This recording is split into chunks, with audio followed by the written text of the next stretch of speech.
Hello বন্ধুরা, আজকে আবার চলে এলাম আমার এই সব কিছু দেখাতে। এখানে আছে আমার কিছু রেড মস্কো, আর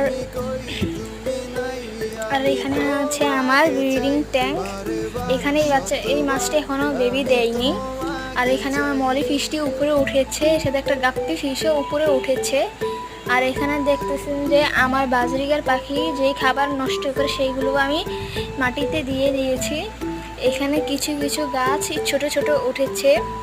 এখানে দাঁড়ান আপনাদেরকে দেখাই, দেখুন অনেক ছোট ছোট, ভালো করে দেখাও যাচ্ছে না।